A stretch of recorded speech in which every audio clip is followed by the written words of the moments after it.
Bueno, entonces recomienzo porque no había grabado. Tenemos un proceso de un estado inicial A a un estado final B. Si ese proceso, como son en la naturaleza, se da por un camino espontáneo, o sea, es un proceso irreversible, en esas condiciones, bueno, lo que va a suceder es que vimos en la clase pasada que el delta S del universo era el delta S del sistema más el delta S del ambiente, o sea, el universo lo consideramos como un sistema aislado. Y bueno, si el proceso es irreversible y espontáneo en el sentido planteado, como son la mayoría de los procesos, o como son todos los procesos en la naturaleza, en realidad todos los procesos en la naturaleza son espontáneos e irreversibles, bueno, en ese caso, el delta S del universo debe de ser positivo. Si el delta S del universo nos da igual a 0, entonces decimos que el sistema está en equilibrio o los cambios se dieron en condiciones de reversibilidad, que es lo mismo. O sea, cuando hablamos de reversibilidad implica una sucesión de estados de equilibrio.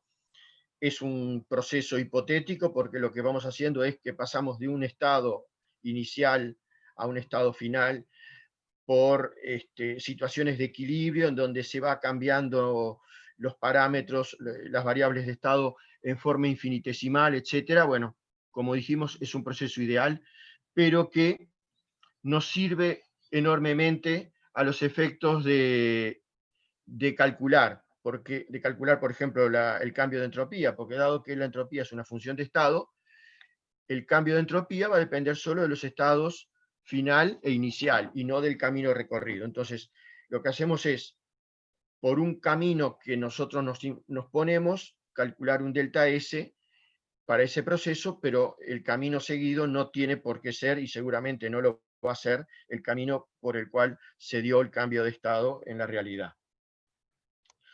Y bueno, y lo último es que si el cálculo de delta S del universo nos da negativo, el proceso sin duda es irreversible y es espontáneo en el sentido opuesto al que fue planteado. O sea, ¿qué queremos decir acá?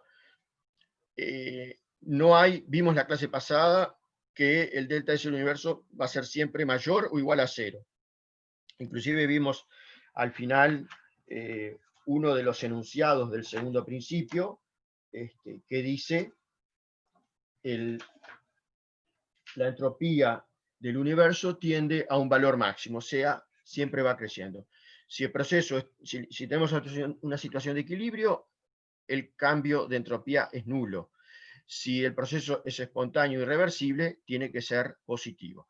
Si nos da negativo, es porque evidentemente o hicimos mal alguna cuenta, mal algún cálculo o mal alguna consideración en el proceso que estamos estudiando, o que directamente el proceso es irreversible, pero se da en el sentido contrario al que nosotros suponíamos que se debería de dar.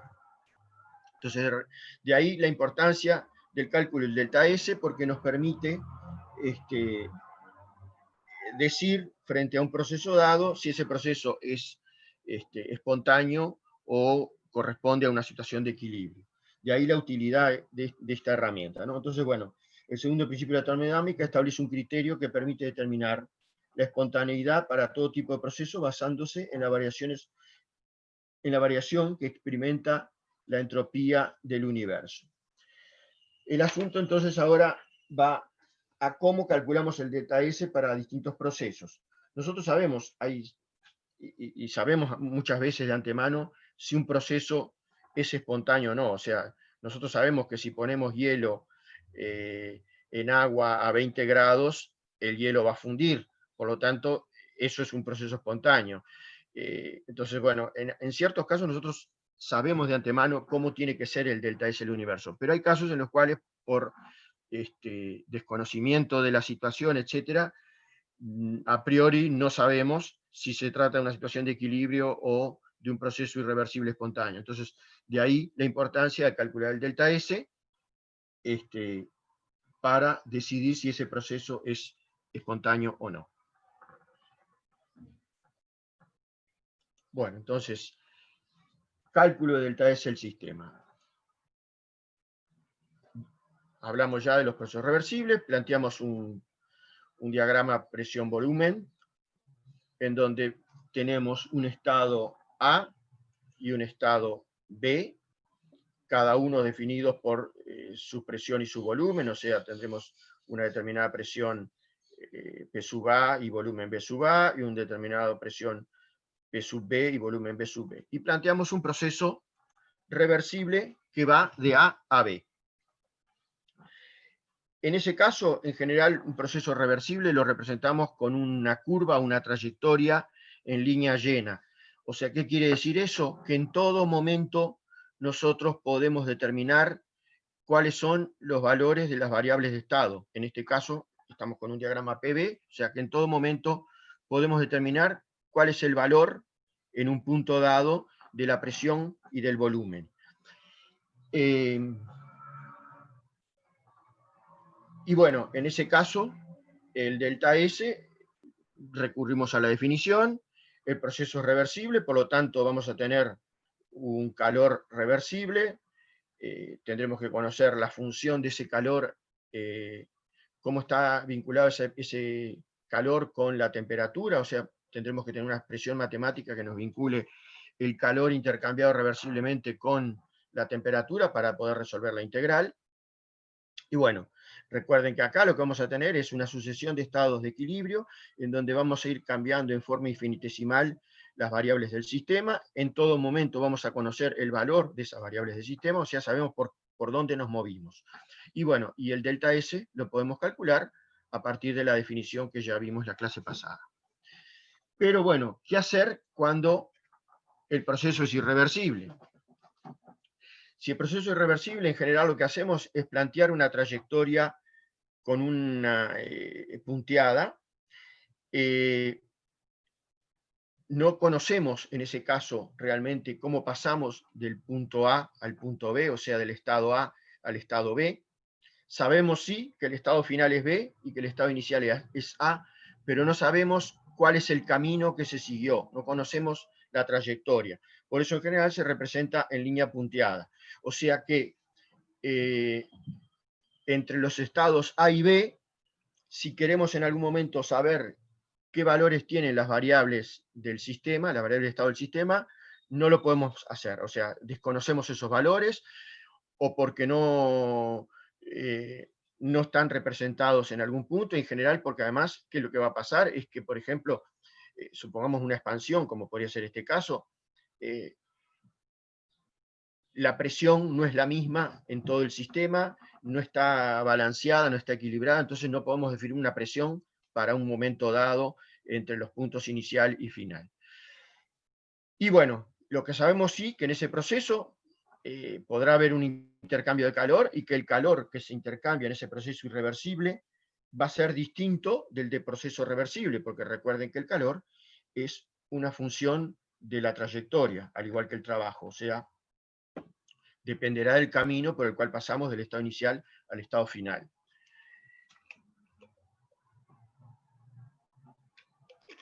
Pero ¿cómo hacemos en ese caso entonces para calcular el delta S de ese cambio?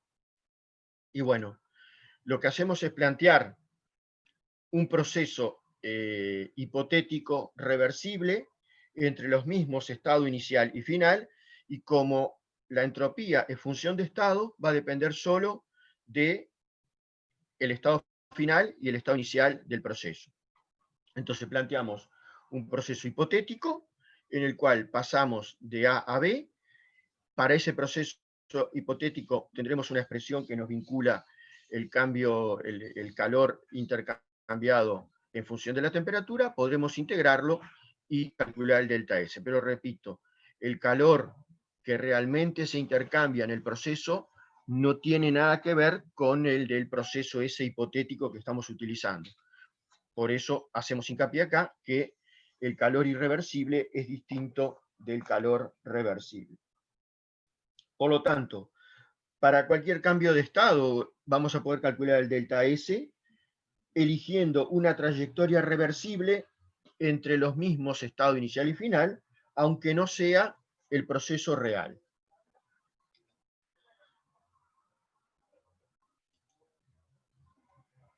justamente lo que está puesto ahí abajo, S es función de estado, su cambio entre dos estados es independiente de la trayectoria. Bueno, entonces, como ya vimos, el delta S del ambiente va a ser la integral entre el estado inicial y el final del Q reversible intercambiado por el ambiente sobre la temperatura del ambiente. Y acá introducimos el concepto de fuente térmica. ¿Qué es una fuente térmica? Bueno, es un sistema cerrado que mantiene su temperatura constante mientras intercambia calor únicamente con otro sistema. Y bueno, lo otro es el intercambio de calor.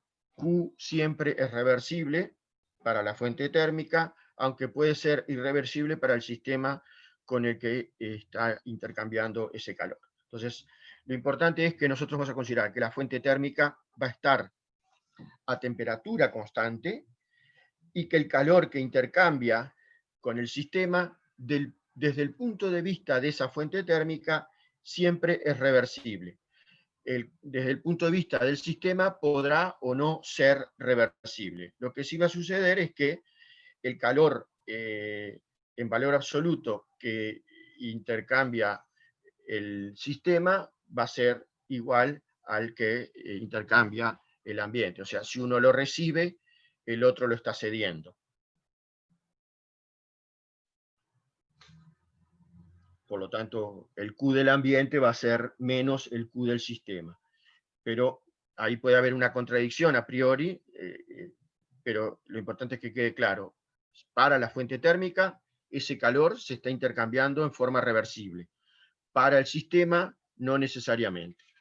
Entonces, bueno, en función de eso, si para la fuente térmica el calor se está intercambiando en forma reversible, en la integral anterior, estamos a temperatura constante, sacamos la temperatura fuera de la integral y nos va a quedar que el delta S de la fuente térmica, va a ser igual a 1 sobre T por la integral del delta Q reversible. Por lo tanto, esa integral del delta Q reversible es el calor total intercambiado en el proceso. Entonces, delta S de la fuente nos va a quedar igual a el Q de la fuente sobre la temperatura de la fuente. Aunque T y P de la fuente no varíen, su entropía sí varía. Vamos a ver más adelante, en esta misma transparencia, ejemplos típicos de cuando un sistema lo consideramos desde el punto de vista físico-químico como una fuente térmica en la práctica, ¿no? Bueno, lo otro importante es que para un intercambio de calor, reversible o no, entre un sistema y una fuente, lo que dije yo hace un rato, el Q de la fuente es menos Q del sistema. Y por lo tanto, el delta S de la fuente lo podemos poner como menos Q del sistema sobre la temperatura de la fuente. ¿Queda claro esto? Porque a priori puede ser contradictorio. Para la fuente es reversible, para el sistema no necesariamente. Del punto de vista del primer principio, si yo el sistema es cerrado, o sea, mi sistema, mi universo, que es el sistema, más el ambiente, en este caso el ambiente es la fuente, el Q total es 0, por lo tanto el calor que intercambia el sistema es menos el que intercambia la fuente. Por eso acá estamos sustituyendo uno por otro. Son uno igual al otro en valor absoluto, y por eso podemos poner el delta S de la fuente como menos Q del sistema sobre la temperatura de la fuente. Sea ese Q, desde el punto de vista del sistema, reversible o no. Para la fuente lo va a ser. O sea, para la fuente vamos a considerar ese Q como reversible. Para el sistema, dependiendo del proceso que se esté dando, puede o no ser reversible. ¿Y qué ejemplos puede haber de sistemas que funcionan como fuentes térmicas en la práctica? Bueno, un ambiente de gran tamaño en donde T, P y B permanecen prácticamente constantes. O sea, esto es considerar, por ejemplo, un océano que está a una determinada temperatura, etcétera, su volumen es enorme, y bueno, y estamos intercambiando con él pequeñas cantidades de calor, no van a cambiar la temperatura, por lo tanto, ese gran sistema, ese gran ambiente, va a permanecer en condiciones de temperatura, presión y volumen prácticamente constantes. Otro caso bastante común de fuente térmica es un sistema de dos fases en equilibrio. Por ejemplo, agua y hielo. ¿Qué va a pasar? Este sistema de agua-hielo, por ejemplo, o sea, en forma general, un equilibrio sólido-líquido, mientras coexistan las dos fases, el sistema va a permanecer a temperatura constante. Por ejemplo, el sistema agua-hielo, a presión atmosférica, si yo tengo equilibrio entre agua y hielo, estoy a 273 Kelvin, ¿no?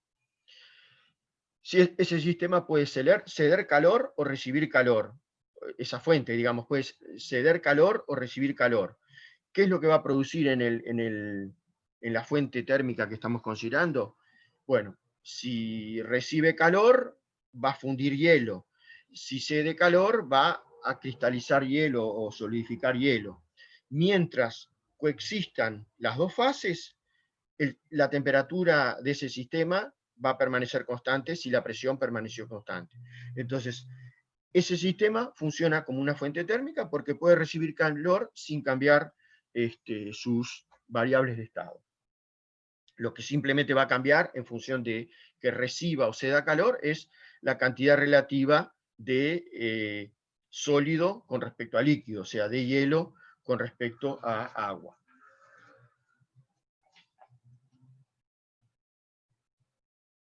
Bueno, entonces ya vimos anteriormente que el universo lo consideramos como un sistema aislado y por lo tanto era sistema más ambiente. Y que entonces el delta S del universo va a ser el delta S del sistema más el delta S del ambiente. Y que a su vez el delta S del universo, por lo que vimos hace un rato, y lo habíamos visto en la clase pasada, es siempre mayor o igual que a cero. Mayor o igual que cero. Se da un cambio espontáneo en el sentido planteado. Y bueno, para ser más específico, si el proceso es reversible, el delta S del universo es igual a cero, estamos en una situación de equilibrio, y en ese caso el delta S del sistema es menos el delta S del ambiente. Acá hago una aclaración, o sea, para el sistema o para el ambiente, el delta S puede tener signo negativo o signo positivo o valer cero. Lo que sí tiene que darse es que si yo sumo delta S del sistema más delta S del ambiente, siempre tiene que ser mayor o igual a cero. Si es el proceso reversible, ese delta S del universo es cero, y si el proceso es irreversible, el delta S del universo es positivo. Ya dijimos que si nuestro cálculo diera delta S del universo negativo, es que algo hicimos mal o simplemente estamos suponiendo que el proceso se da en un sentido y en realidad se va a dar en el sentido opuesto. Entonces, bueno, lo importante es esto, delta S del universo siempre mayor o igual a cero. Entonces ahora, en parte de la clase de hoy, lo que vamos a ver para ir aclarando cómo usar y cómo calcular delta S para distintos procesos, vamos a ir viendo ejemplos de cálculo de delta S en distintos casos. Y bueno, ahí tenemos primer ejemplo, consideramos un proceso reversible. En ese caso, por supuesto, tenemos sistema y ambiente. El ambiente lo consideramos que es una fuente térmica a temperatura constante, y vamos a asumir que la temperatura del sistema es prácticamente la temperatura de la fuente y que ambas permanecen constantes. Entonces, ¿cómo vamos a calcular acá los delta S? Bueno, para el sistema va a ser la integral del Q reversible sobre T. Como el proceso es a T constante, puedo sacar la temperatura para fuera de la integral, y me va a quedar 1 sobre T, la integral del diferencial Q reversible, o sea, me va a quedar directamente Q reversible sobre T. Como el Q, desde el punto de vista del sistema, es menos el del ambiente, para la fuente, que es el ambiente, me va a quedar que delta S de la fuente vale menos Q reversible sobre T. Y al sumar los dos, como el valor absoluto de Q reversible, del Q es el mismo para el sistema y para la fuente, bueno, y la temperatura también, me va a quedar que el delta S del universo, el delta S del sistema más delta S de la fuente, igual a 0. O sea, que para un proceso de este tipo reversible, el delta S nos va a dar igual a 0.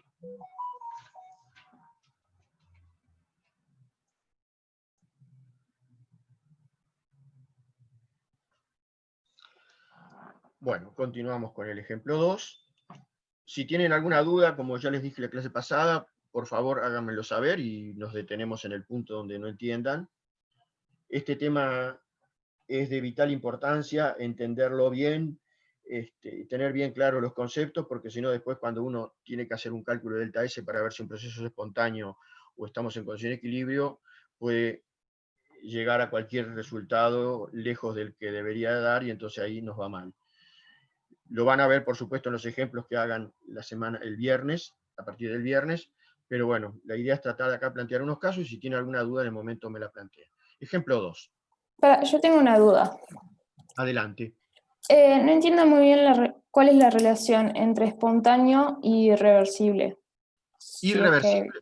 Espontáneo y reversible o espontáneo e irreversible. las dos. En general, un proceso irreversible, un proceso espontáneo es irreversible. Está. ¿Ok? A Sí. veces tal vez es redundante decir espontáneo e irreversible. En el caso de un proceso espontáneo ya se entiende que es irreversible. La aclaración viene por el asunto de si en algún momento nos llega a dar el delta S del universo negativo, en realidad se trata de un proceso que es irreversible, pero en el caso ese no podemos decir que sea espontáneo, porque ese proceso que estamos planteando está mal y el que se da es el inverso. Por eso muchas veces aclaramos irreversible y espontáneo. Si el proceso es espontáneo, es irreversible. Si es irreversible, podrá darte... el asunto es, si es irreversible, sin duda el delta S del universo es distinto de cero. Entonces, a veces por eso uno insiste mucho en espontáneo e irreversible, cuando alcanzaría con decir espontáneo para saber ya que es irreversible, ¿no? Y ¿Okay? entonces si sería reversible, sería no espontáneo. Un proceso reversible es no espontáneo, justamente porque es una sucesión de estados de equilibrio y al, al no ser espontáneo, evidentemente, por digamos, no es, dijimos que es reversible. Recuerden, el proceso reversible implica una sucesión de estados de equilibrio. Pasamos del estado inicial al final por cambios infinitesimales de las variables del sistema. Eso en la realidad no se da. Por más lento que uno lo pretenda hacer, siempre va a tener que, en una expansión, cambiar algo, la presión opuesta con respecto a la presión del gas para que haya un desplazamiento del émbolo. Entonces, en definitiva, los procesos reales son espontáneos, por lo tanto son irreversibles. Los procesos ideales que nosotros vamos a usar muchas veces para hacer cálculos, si son sucesiones de equilibrio, los consideramos reversibles. En la realidad no hay procesos reversibles. Habrá procesos que se parezcan un poco más, pero siempre van a tener un cierto grado de irreversibilidad. O sea, si nosotros hacemos un ciclo, van a dejar un efecto sobre el ambiente, un calor o un trabajo, por más chico que sea, distinto de cero. Entonces, proceso espontáneo es irreversible. Proceso reversible implica una sucesión de estados de equilibrio que en la realidad nunca se puede dar porque si no, no podemos pasar del estado inicial al final. Si no cambiamos en algo la presión, no vamos a poder desplazar el émbolo, ¿no? No sé si quedó claro ahora. Sí, ahora sí. Muchas gracias. Bueno, entonces, por eso acá está puesto proceso irreversible y entre paréntesis espontáneo. Se sobreentiende que es lo mismo, ¿no? Entonces, bueno, ¿qué es lo que va a pasar?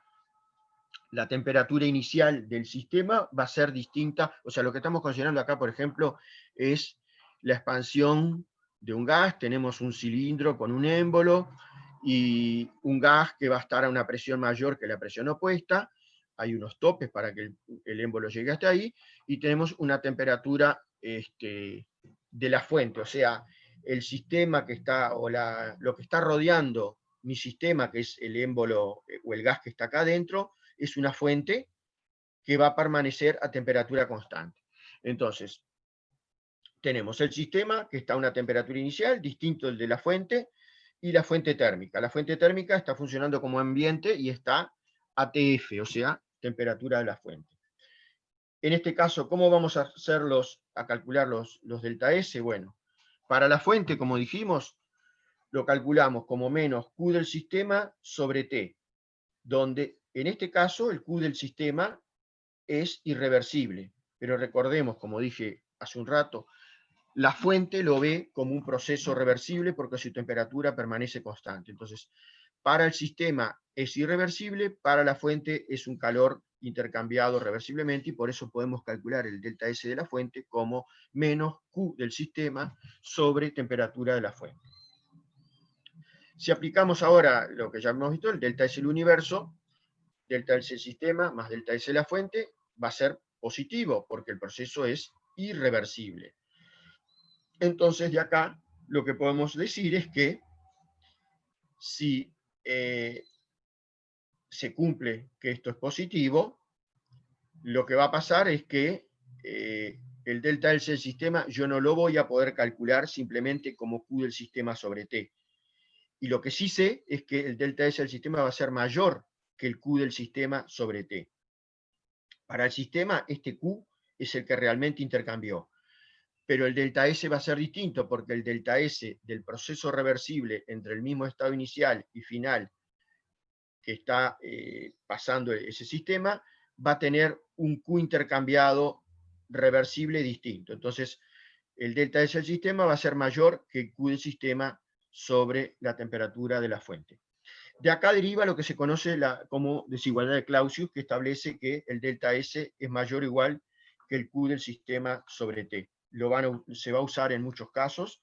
Es, por supuesto, derivado de la segunda ley de la termodinámica. Y bueno, quiero que quede claro esto, ¿no? O sea, para la fuente, como dijimos, el calor lo intercambia en forma reversible, por más que este calor corresponda al que intercambió irreversiblemente y que fue el valor real que intercambió el sistema, para la fuente lo considero reversible y puedo calcular el delta S de esta forma. En este caso, el delta S del sistema, a priori, si no me dan más información, lo que sí sé es que va a ser mayor que Q de sistema sobre T final. Lo que tendré que hacer es buscar un proceso reversible entre el mismo estado inicial y final que me permita calcular este delta S. ¿Ok? Donde me va a dar un calor que no es el que realmente intercambió ese sistema. Ejemplo, lo de la desigualdad de Clausius. Ejemplo 3. Expansión isotérmica de un gas ideal reversible. Ahora lo que estamos haciendo es, tenemos nuestro sistema, es un gas en un recipiente con émbolo, por lo tanto ese émbolo se puede mover, bueno, como siempre se dice, el émbolo sin rozamiento, etcétera, etcétera. En este caso,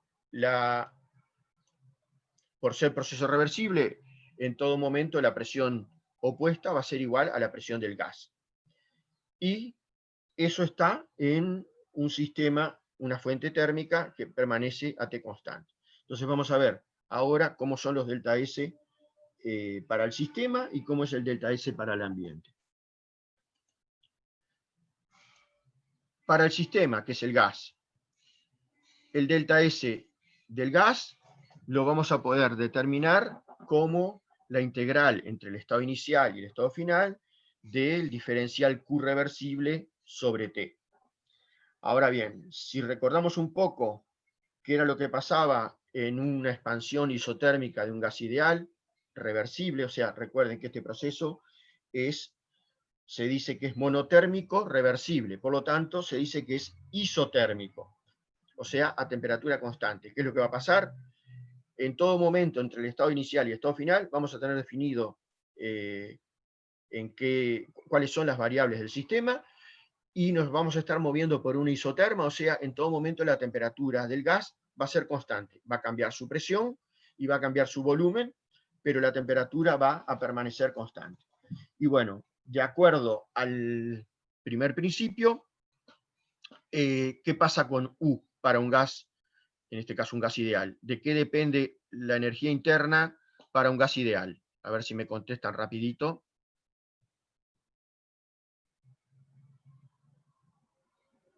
¿No se acuerdan? Para un gas ideal, U es función exclusiva de la temperatura. Por lo tanto, si la temperatura del sistema permanece constante, delta U va a ser igual a 0. Y eso lleva a que entonces Q va a ser igual a menos W. Por eso, para el gas, puedo sacar, planteo la definición de delta S, es la integral entre el estado inicial y el estado final de dQ sobre T. T la puedo sacar para fuera de la integral porque permanece constante. Entonces me queda Q sobre T. Como delta U vale 0, Q es igual a menos W y puedo plantear el delta S como menos W sobre T.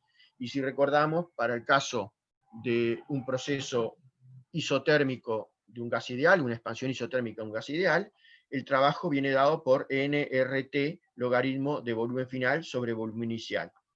Todo eso lo dividimos entre T para tener el delta S, se nos va la T y nos queda que, en este caso, el delta S para el gas en un proceso isotérmico es nr logaritmo de volumen final sobre volumen inicial. ¿Qué pasa con el ambiente? Bueno, el ambiente, como ya sabemos, permanece a temperatura constante, la fuente térmica permanece a temperatura constante, y el delta S va a ser menos Q del sistema sobre T. Y bueno, vamos a llegar a que va a ser menos NR logaritmo de volumen final sobre volumen inicial, y el delta S del universo, sumando los dos, nos va a dar igual a 0.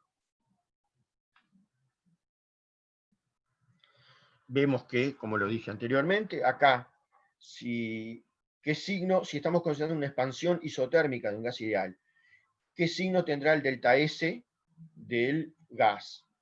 Bueno, si el volumen final es mayor que el inicial, porque se está dando una expansión, B2 sobre B1 es mayor que 1, y por lo tanto el logaritmo de B2 sobre B1 es mayor que 0.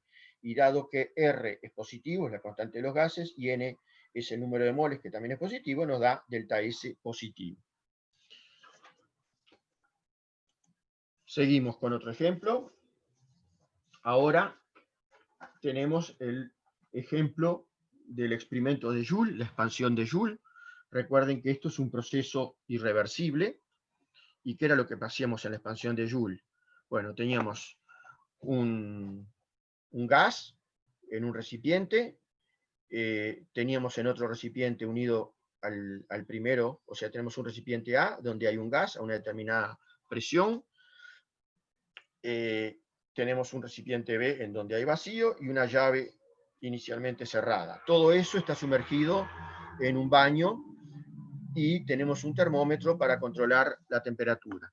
Y bueno, se abre la llave, se expande el gas contra el vacío y ¿qué es lo que vamos a determinar en este proceso de Joule? Bueno, recuerden que la presión interna del compartimiento B inicialmente es 0, o sea, se da lo que se llama una expansión contra el vacío. Como nuestro sistema es el gas en el recipiente y ese recipiente es rígido, el volumen de A más B no cambia, por lo tanto, permanece constante, el trabajo en esa expansión va a ser 0.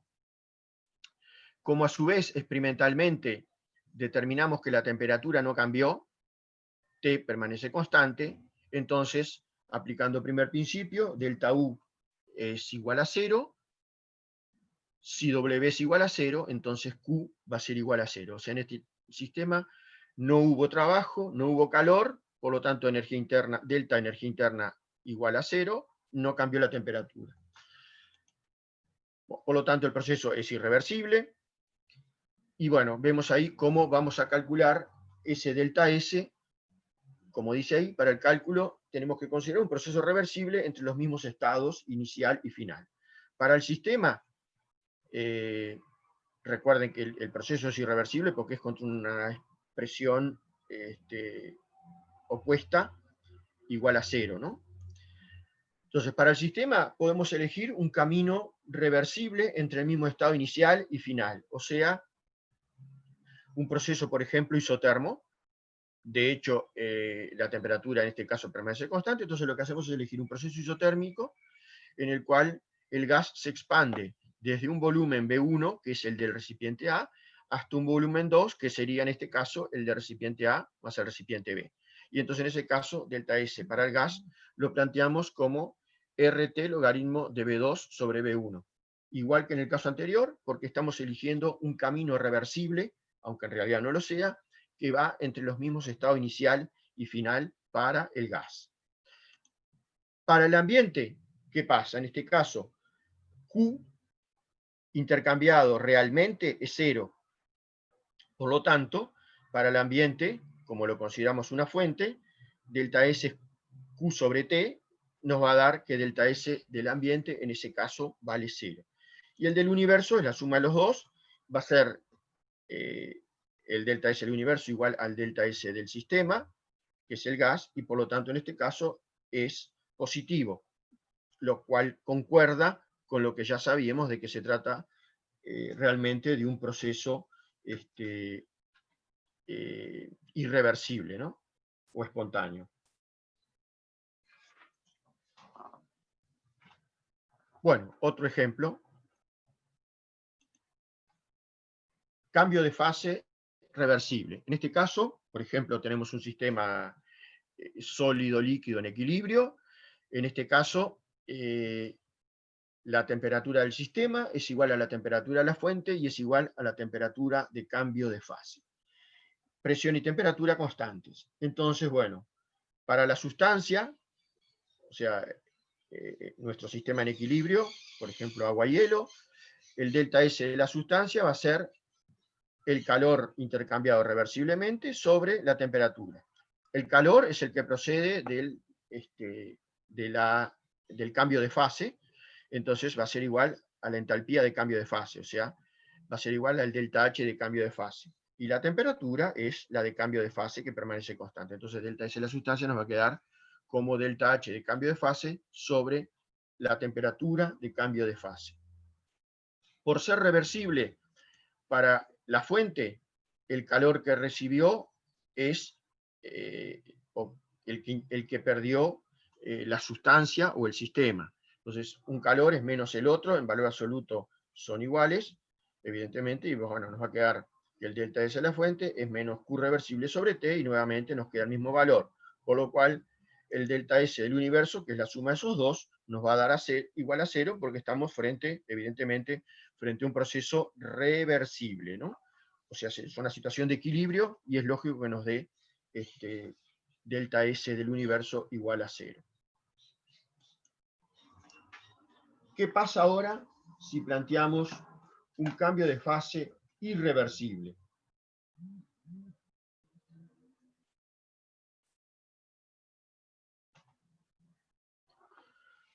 Ahora, nuestro sistema, un sistema en el cual se está dando el equilibrio sólido-líquido, por ejemplo, va a estar a la temperatura de cambio de fase. Y eso va a ser distinto de la temperatura de la fuente. Nuevamente, presión y temperatura las consideramos constantes. Entonces, ¿cómo va a ser ahora el delta S para nuestro sistema? O sea, para la sustancia que está en equilibrio, por ejemplo, sólido-líquido. Va a ser igual a Q sobre T. Va a ser igual al delta H de cambio de fase sobre la temperatura de cambio de fase. Por más que, en este caso, el proceso se esté dando en forma irreversible. O sea, no estoy, por ejemplo, si tengo agua y hielo, no estoy a presión atmosférica a 0 Celsius, o sea, no estoy a 273 Kelvin. Pero sí puedo calcularlo a partir de ese valor. Para la fuente va a ser el menos Q sobre T con la salvedad de que ahora T es la de la fuente, que es distinta a la del cambio de fase. Esto nos lleva entonces a que al hacer la suma, evidentemente en este caso no nos va a dar 0, porque si bien en los dos casos los calores son los asociados al cambio de fase, la temperatura de cambio de fase y de la fuente, como ya dijimos, son distintas. Entonces el asunto es qué pasa con el signo del delta S del universo. Bueno, rápidamente. Si estuviéramos en el caso de que la temperatura de la fuente y la temperatura de cambio de fase fueran la misma, era el caso anterior, proceso reversible nos da delta S igual a 0. Si el proceso es irreversible, entonces este delta S nos tiene que dar positivo. Si al hacer la cuenta, como ya les dije anteriormente, nos diera que esta delta S es negativo, entonces para el sistema probablemente lo que está pasando es lo inverso a lo que nosotros creemos que estaba pasando. Evidentemente, si delta S da distinto de 0, el proceso no es espontáneo. ¿Y cuál va a ser el proceso que se dé espontáneamente? Aquel que determine delta S del universo mayor a 0. ¿Ok? Acá tenemos una aclaración, justamente el ejemplo del agua, la fusión de hielo a 37 Celsius, o sea, 310 Kelvin. Si nosotros tenemos hielo fundiendo a esa temperatura, mientras se esté dando el equilibrio sólido-líquido, bueno, el delta S que está sufriendo el sistema va a ser el calor de fusión, o sea, el delta H de fusión, sobre la temperatura de fusión, que es 273. O sea, mi sistema agua-hielo lo tengo sumergido en una fuente que está a 37 Celsius. Entonces, el equilibrio hielo-agua se está dando en realidad a 273, porque la presión es una atmósfera. Pero desde el punto de vista de la fuente, el calor que va a intercambiar, o sea, el calor que va a estar cediendo al sistema, va a ser menos el calor de fusión, pero la temperatura de la fuente ahora va a ser 310. Si yo hago delta S del universo, me va a dar delta S del sistema más delta S de la fuente o del ambiente. El calor es el mismo, lo saco para afuera, pero me queda 1 sobre 273 menos 1 sobre 310. Esto tiene un valor positivo y como Q es positivo me da efectivamente delta S positivo. O sea que este proceso de tener, por ejemplo, un vaso con agua y hielo en equilibrio a 0 grados, sumergido todo eso en una fuente que esté a 310, el intercambio de calor entre el sistema y el ambiente va a ser en forma irreversible y el delta S del universo evidentemente va a ser positivo. ¿Quedó claro ahí?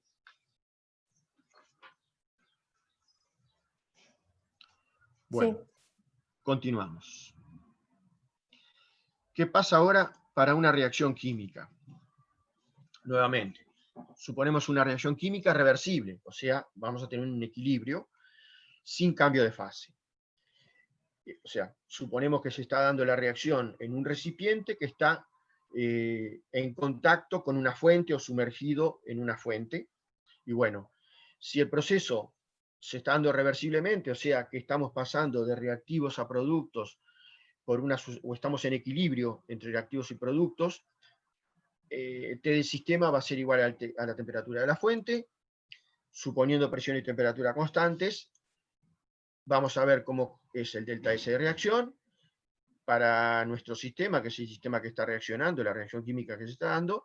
El delta S, como estamos a T constante, va a ser Q reversible sobre T. Y el Q va a ser el delta H de reacción. O sea, va a ser el delta H de reacción sobre la temperatura del sistema, que como es igual a la de la fuente, entonces me va a quedar que el delta S de reacción va a ser el delta H de reacción sobre la temperatura de la fuente. Para la fuente va a ser menos el Q intercambiado reversiblemente sobre la temperatura de la fuente, por lo tanto en este caso va a ser menos el delta H de reacción sobre la temperatura de la fuente.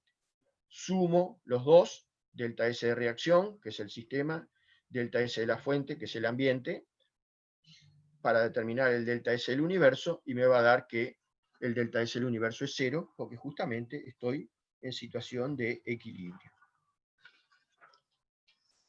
¿Qué pasa si ahora hago la misma reacción, pero no? Lo que hago ahora es un cambio de fase. A ver, consideraciones de cambio de fase. O sea, algunas consideraciones, un cambio de fase reversible. Si se está dando un cambio de fase reversible, bueno, como dijimos en el ejemplo anterior, tengo mi sistema que está en equilibrio de fases sumergido en un ambiente que está actuando como una fuente, y bueno, si es reversible, la temperatura del sistema es igual a la de la fuente y es igual a la del cambio de fase en esas condiciones de temperatura y presión. Entonces, para la sustancia, ya vimos que el delta S de la sustancia o del sistema es Q reversible sobre T, y eso es igual al delta H de cambio de fase sobre la temperatura de cambio de fase.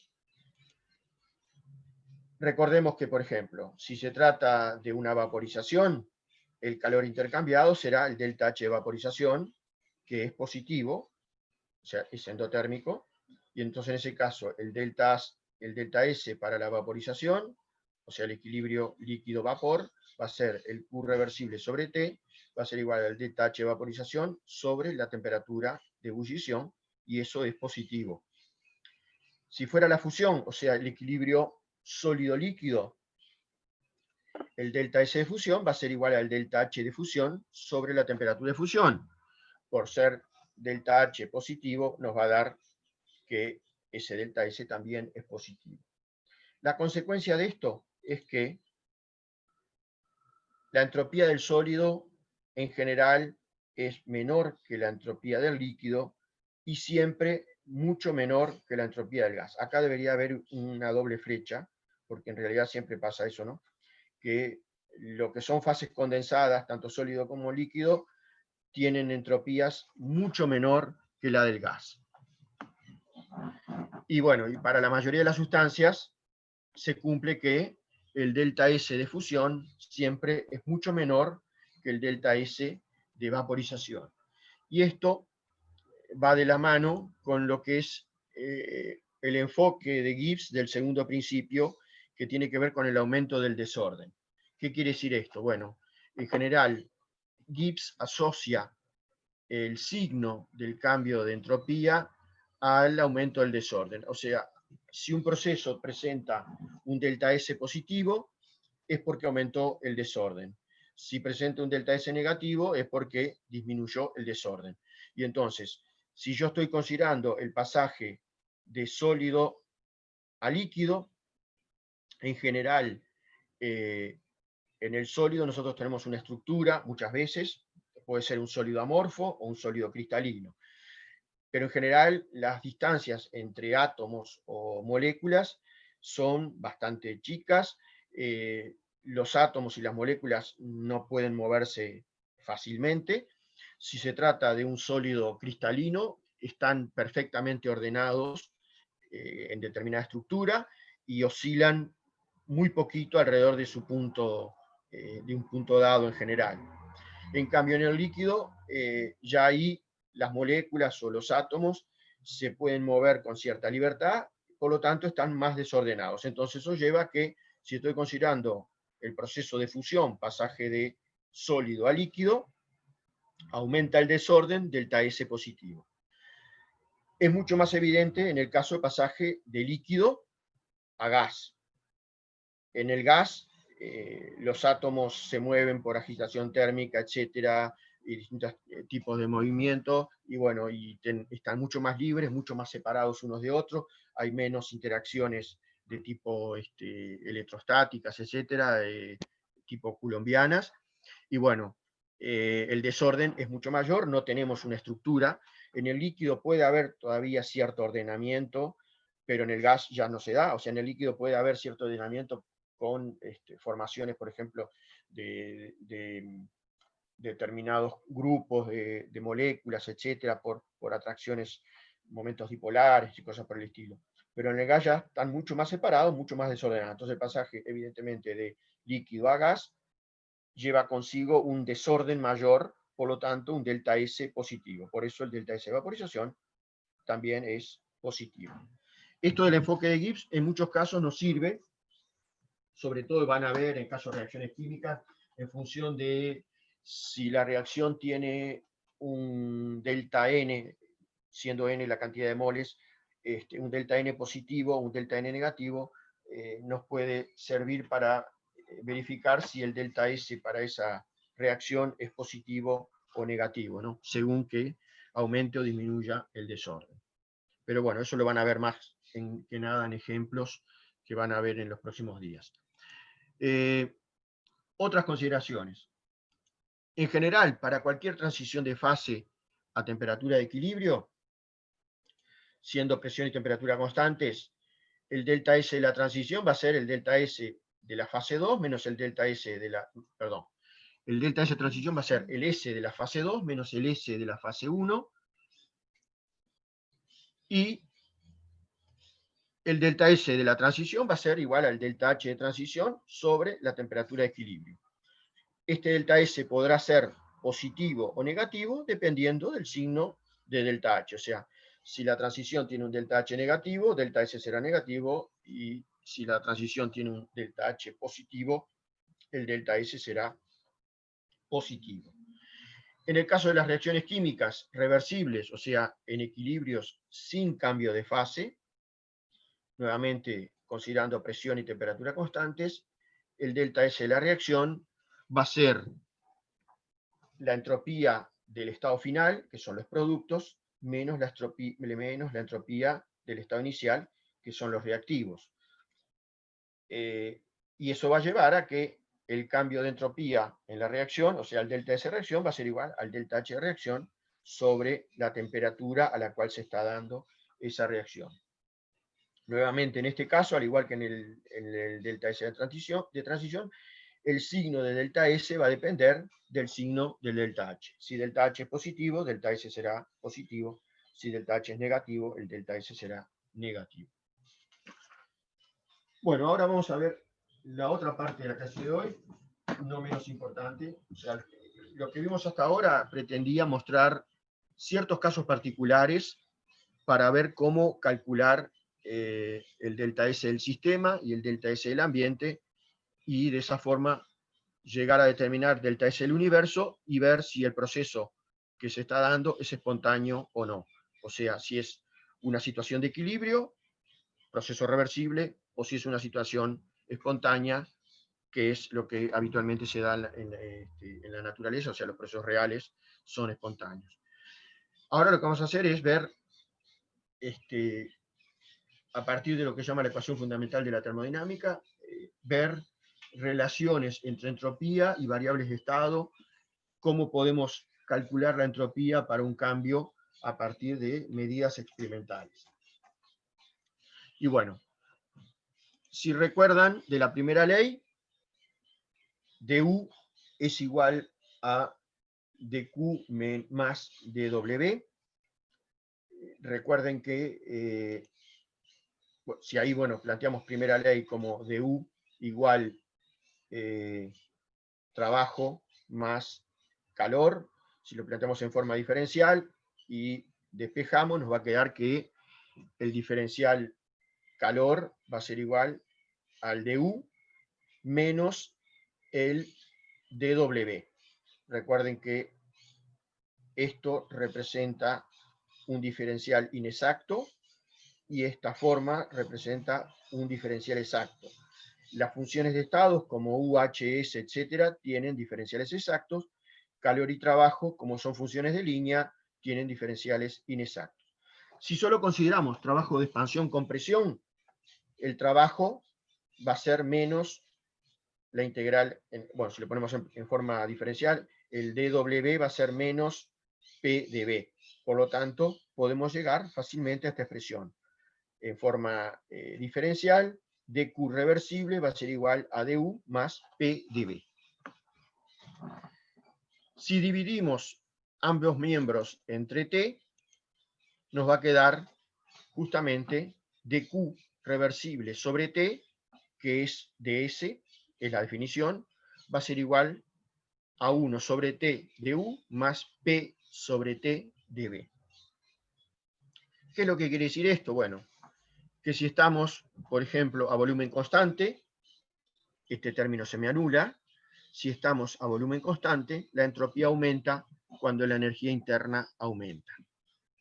Y si estamos a energía interna constante, o sea, este término se va a anular, la entropía aumenta cuando el volumen aumenta, dado que el cociente P sobre T siempre es positivo.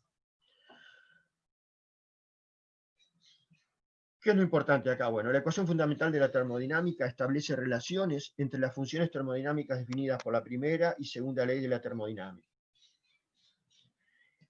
A partir de datos, la idea es que a partir de datos de variables de estado, como pueden ser TP o TB, etc., suponiendo que no hay reacciones químicas ni cambios de fase, se puede llegar a determinar, o sea, podemos determinar el cambio de entropía para ese sistema. Justamente lo que vamos a plantear ahora, bueno, ver las posibilidades.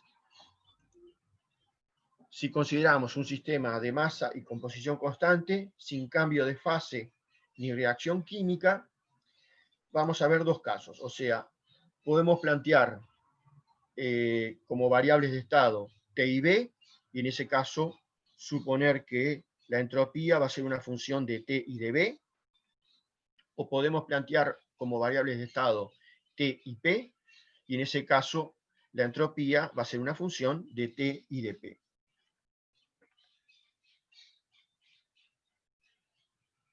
O sea, a partir de la expresión anterior, la ecuación fundamental de la termodinámica, podemos deducir que con establecer dos de las variables de estado, nos va a quedar definida una función por la cual podemos saber qué función tiene la entropía para un proceso dado. Bueno, entonces lo que vamos a ver en las transparencias siguientes es el caso 1 y el caso 2, cómo nos quedan las ecuaciones para cada uno de esos casos. Entonces, bueno, entropía en función de propiedades del sistema, o sea, de variables de estado. Nuevamente supone un sistema de masa y composición constante, sin cambio de fase ni reacción química. Y bueno, en primer lugar, consideramos las variables T y B. Por lo tanto, la entropía va a ser una función de T y de B. Como la entropía es una diferencial exacta, puedo diferenciarla, por ser función de estado, de la siguiente forma. O sea, ds es la derivada parcial de S con respecto a T a volumen constante por el cambio en la temperatura de T, más la derivada parcial de S con respecto al volumen a T constante por el cambio en el volumen, o sea, de B. Ahora bien, si ponemos nuevamente la ecuación fundamental de la termodinámica, o sea, la que vimos unas transparencias atrás, ds 1 sobre T de U más P sobre T de B. Si recordamos de U, planteamos de U como una función de T y B.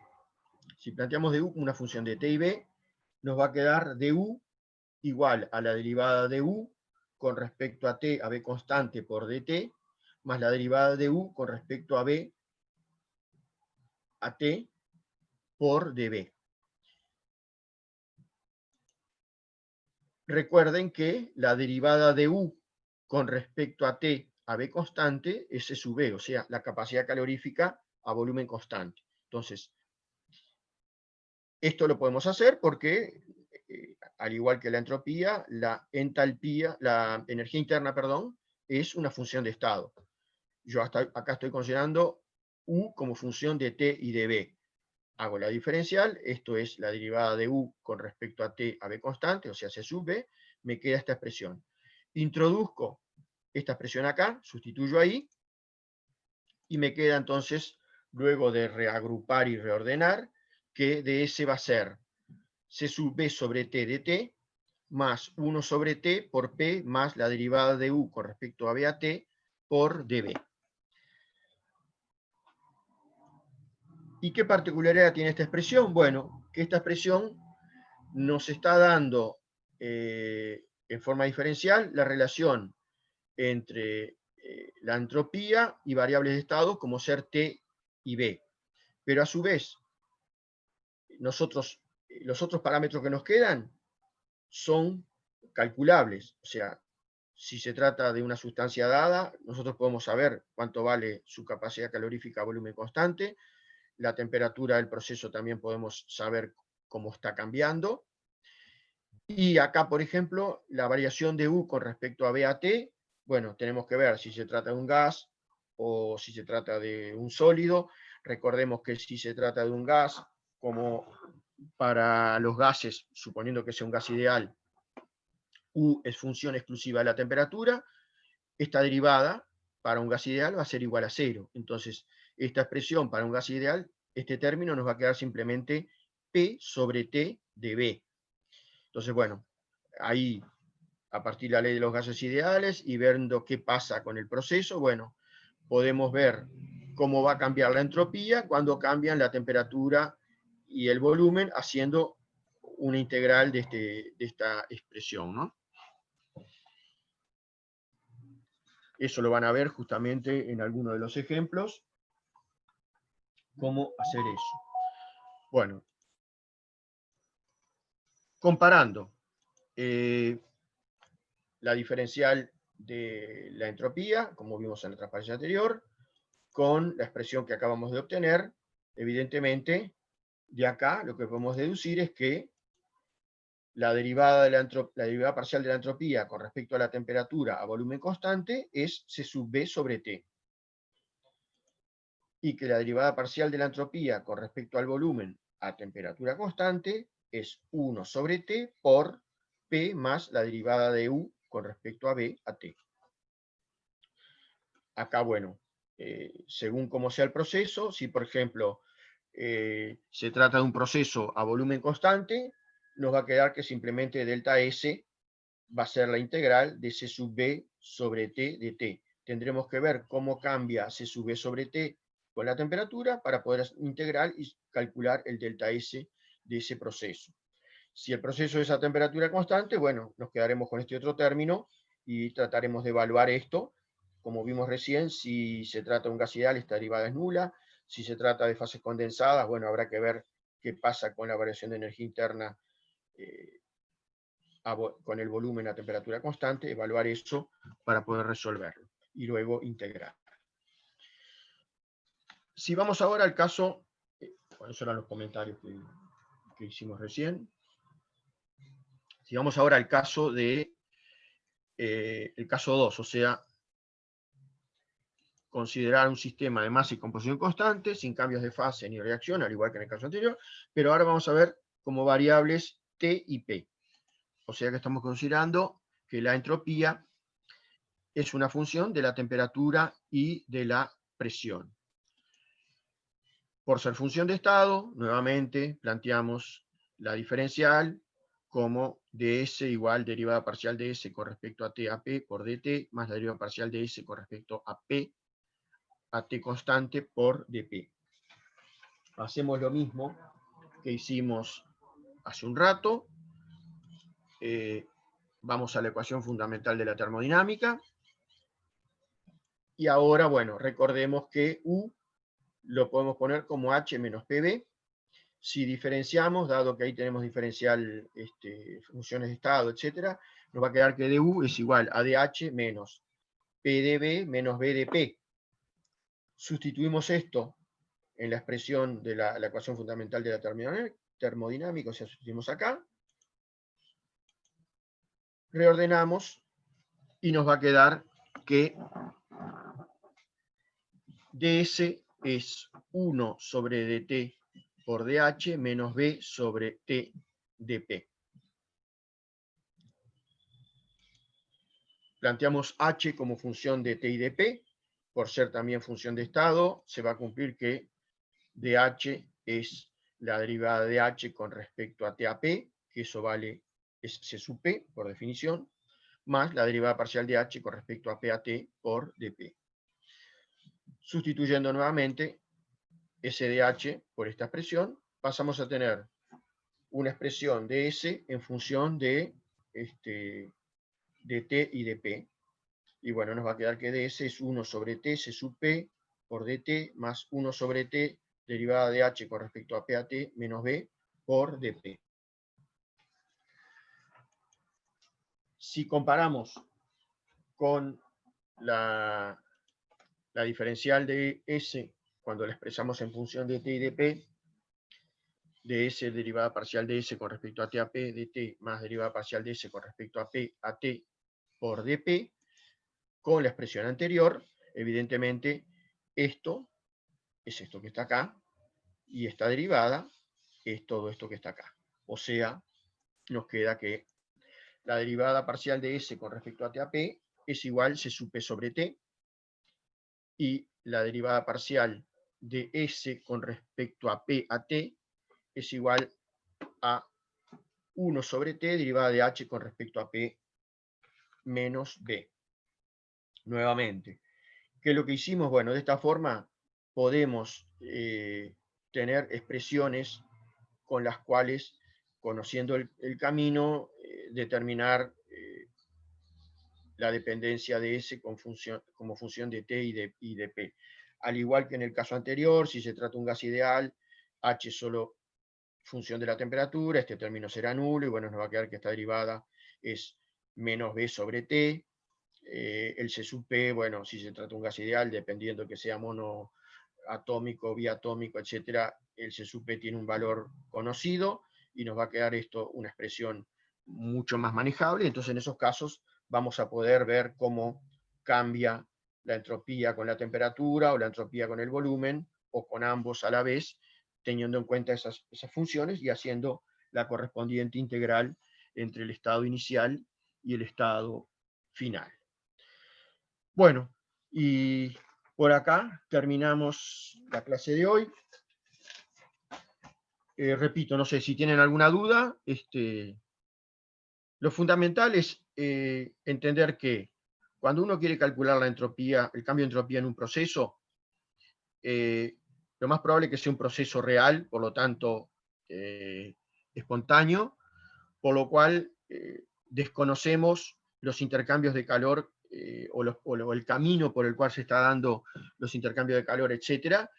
Y no vamos a poder plantear una función manejable a partir de eso. Entonces lo que hacemos en esos casos es recurrir a un proceso ideal que es reversible entre el mismo estado inicial y final, y como la entropía función de estado va a depender no del camino por el cual estamos pasando el estado inicial al final, sino de los propios estado final y estado inicial.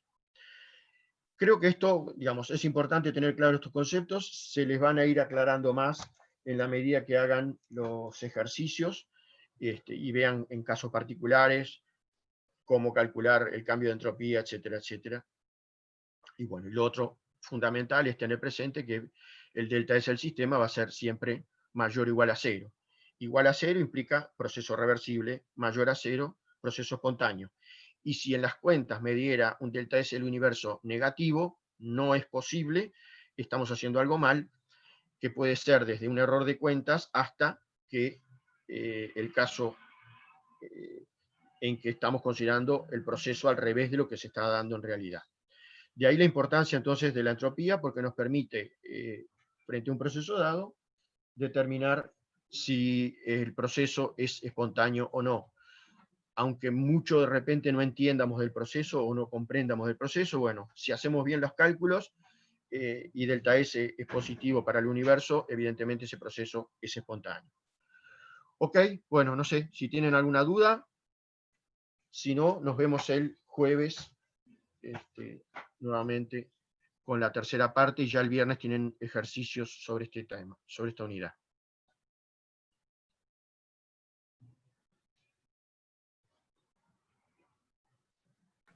Muchas gracias.